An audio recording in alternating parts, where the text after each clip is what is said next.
আজকের এপিসোডে আমি নিয়ে আসছি এমন একটা আপুর গল্প যেটা কিনা আমার কাছে বলতে চেয়েছিল এবং কি অনেক রিকোয়েস্ট করার পর আমি তাকে সুযোগ দিই। আমি এমনি পড়াশোনার খাতিরে একটু সময় পাই না, তারপরও একটু ব্যস্ততার খাতিরে আমি তার গল্পটা নিয়ে আসছি।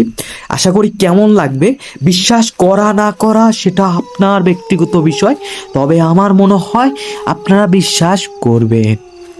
তবে চলে যাচ্ছি আমাদের সেই লিসেনার আপুর কাছে।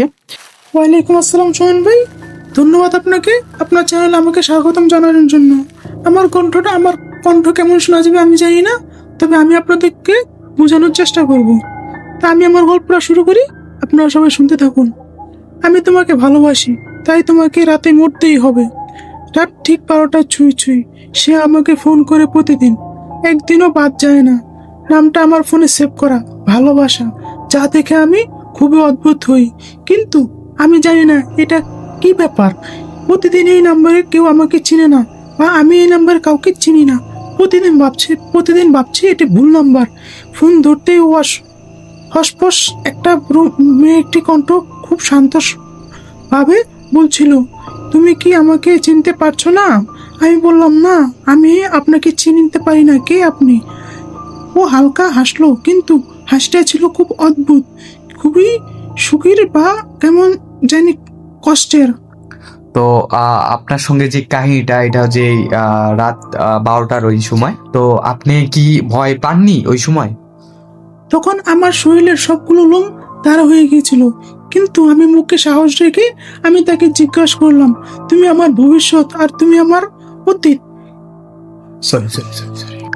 আমি খুব ভয়ে ভয়ে তাকে জিজ্ঞেস করলাম, তুমি কে? সে আমাকে প্রত্যুত্তরে বলল, তুমি আমার ভবিষ্যৎ, তুমি আমার অতীত। লাইনটা আমার খুবই চেনা চেনা লাগতেছিল, কিন্তু আমি চিনতে পারছিলাম না সে কে। সে আবারও বলে উঠলো, আমি তোমাকে ভালোবাসি। সে রাত আমি সারা রাত এক ফোঁটা ঘুমাতে পারিনি। পরের দিন আমার ফোনে আবার সেই ফোনটা আসলো, একই সময়, ঠিক রাত 12টায় ছুঁই ছুঁই। এবার সে আবার বলল, তুমি আমার আজ লাল শার্টটা পরেছিলে। আমি চমৎকার হয়ে উঠলাম, কারণ আমি সত্যি লাল শার্ট পরেছিলাম। সে কিভাবে জানলো? ধীরে ধীরে আমাদের কথা বাড়লো।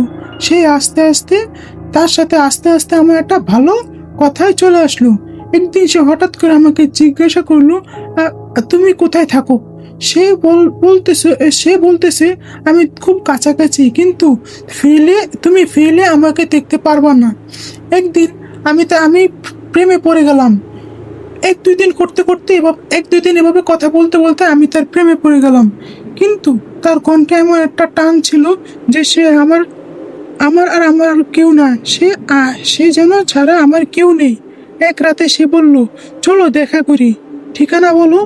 এর ঠিকানা দিল একটি পুরান বন্ধ হসপিটাল।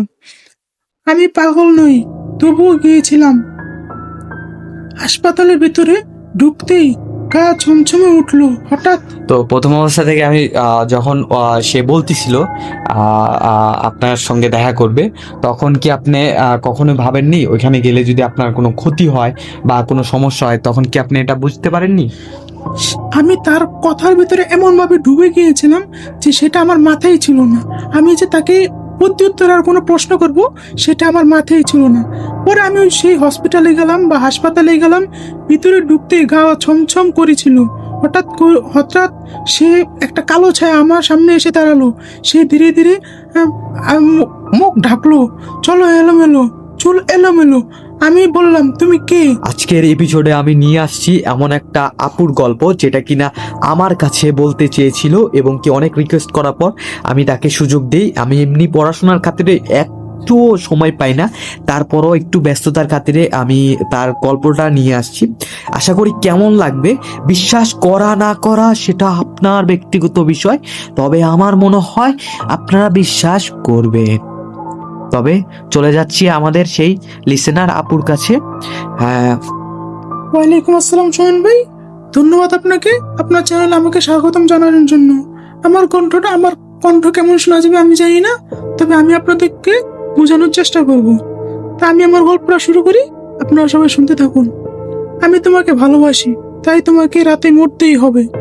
রাত ঠিক 12টা ছুঁই ছুঁই সে আমাকে ফোন করে প্রতিদিন, একদিনও বাদ যায় না। নামটা আমার ফোনে সেভ করা ভালোবাসা, যা দেখে আমি খুবই অদ্ভুত হই। কিন্তু আমি জানি না এটা কি ব্যাপার। প্রতিদিন এই নাম্বারে কেউ আমাকে চিনে না, বা আমি এই নাম্বারে কাউকে চিনি না। প্রতিদিন ভাবছি এটা ভুল নাম্বার। ফোন ধরতেই অস্পশ একটা মেয়ে কণ্ঠ খুব শান্ত ভাবে বলছিল, তুমি কি আমাকে চিনতে পারছো না? আমি বললাম, না, আমি আপনাকে চিনতে পারি না, কে আপনি?